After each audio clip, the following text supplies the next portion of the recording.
Good morning, students. Now we are going to start with chapter 3, that is synthetic fiber and plastics. As you know that there are different materials in our surroundings which we use for different purposes. One of them are clothes which we wear have different resources. This we are going to study in this chapter.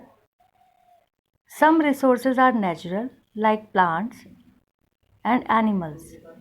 Resources means from which we get the fiber. Natural means from plants or animals, and some are man-made or synthetic means.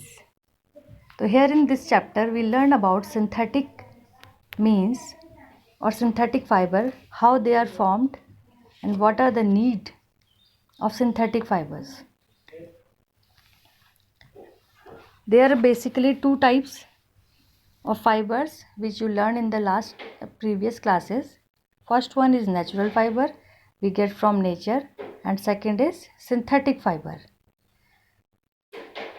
Now, synthetic fiber which is formed by the man artificially in chemical industries are called synthetic fibers. For example, nylon, rayon, polyesters and acryls. So synthetic fibers are basically formed by small unit called monomer. When thousands of or many units of monomers combine together or join together, they form polymers. Poly means many units combined together. There are basically two types. Monomers, when combined in long straight chain, they are called linear polymers, and when monomers combined in cross-linked arrangement, they are called cross-linked polymers. So, polymerization is the process of joining the monomer to form a single unit is called polymerization.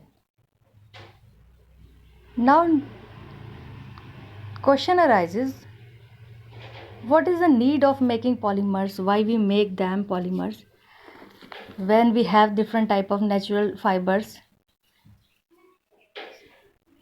Because they have some different qualities, like they do not corrode or rust, means they do not react with oxygen.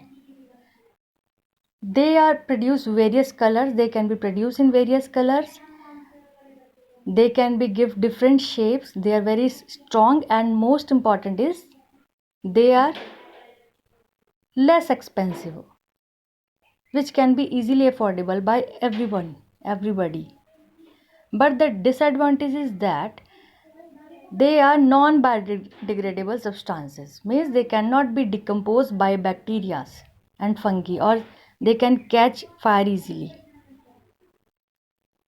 Now, various synthetic fibers. First one is rayon, which is the first synthetic fiber in cloth industry, and it is also known as artificial silk. Rayon is obtained from a natural polymer. It is considered, even rayon is obtained from natural polymer, still it is considered as synthetic fiber. This is because cellulose need extensive chemical treatment to form rayon, as rayon is formed by cellulose, which is natural, but still it is called synthetic fiber because we use some chemicals to increase the strength of the cloth. Now, what are the properties of rayon? This is very important. That is why we make artificial clothes.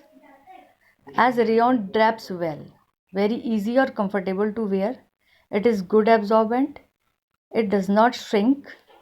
It can be easily dyed in various colors. It is cool to wear.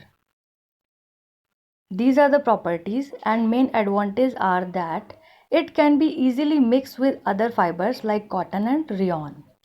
It is cheaper to produce as compared to natural fiber. as it is just like a copy of natural silk, but it is less expensive than the natural silk. So we make rayon. Uses in textile industries for making clothes, in making carpets and bed sheets, in making bandages. You can see the picture of rayon, sorry. So this is all for today. Read the content thoroughly and go through the picture which I am sending you. Have a nice day.